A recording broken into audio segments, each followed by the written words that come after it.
Honestly, no. I still see you're as heavy-handed as ever. This is one pleasure that I would have been more than happy to forego. You put me in a difficult position. If you won't let me leave, I'll have to kill you. Oh, could you do me a favor and stop talking in that dumb voice?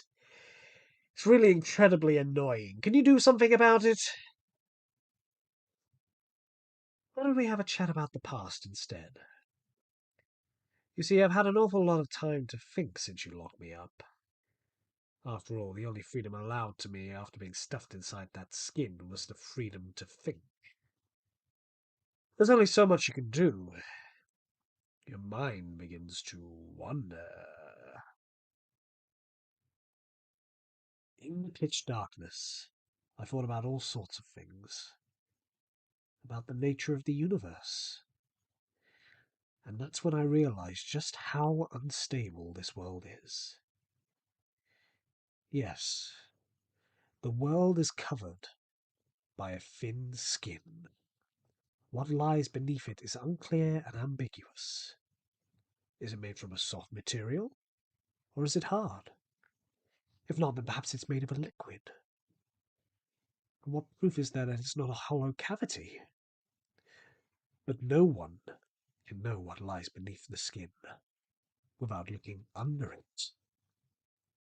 What is beneath that single layer of skin is complete mystery. And all we can do is imagine what that skin envelops. And what if it's hiding something that we can't even imagine? That's a terrifying thought. Well, it's not necessarily the uncertainty that makes us fearful. It's more than that. It's the answers that we imagine that are really frightening. Imagination is where our fear originates. People imagine things because they don't know what to expect. It is the mother of terror and mankind's greatest weakness.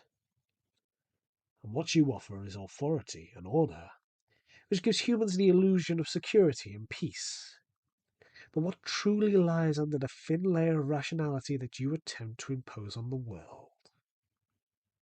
Maybe there's nothing under there at all.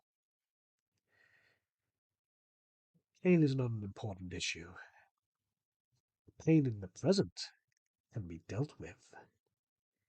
It's imagining future pain that hurts us the most. It terrifies us. Pain and death aren't so frightening, really, unless you let your imagination run away with you.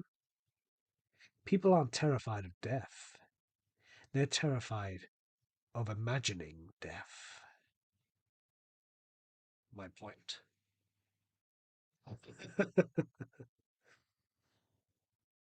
You see, it's quite simple, Reaper.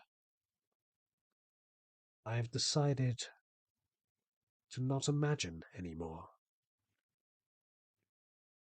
Boring? Cowardly, Reaper?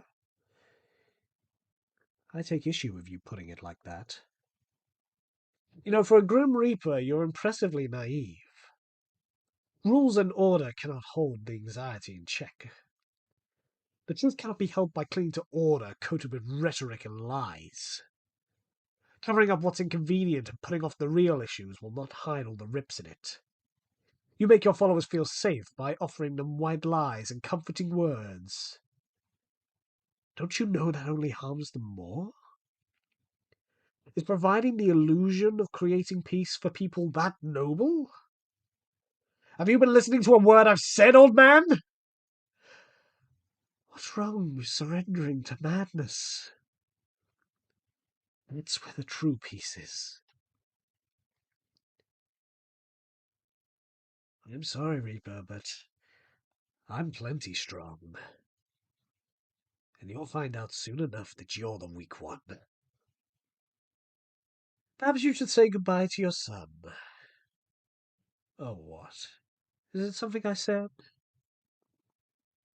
It's a shame we couldn't come to any sort of mutual understanding. But as an old friend, let me give you a piece of advice. You should be more careful about hiding behind authority and blinding yourself to the realities of the world. It might cost you your life someday. Or somebody else's.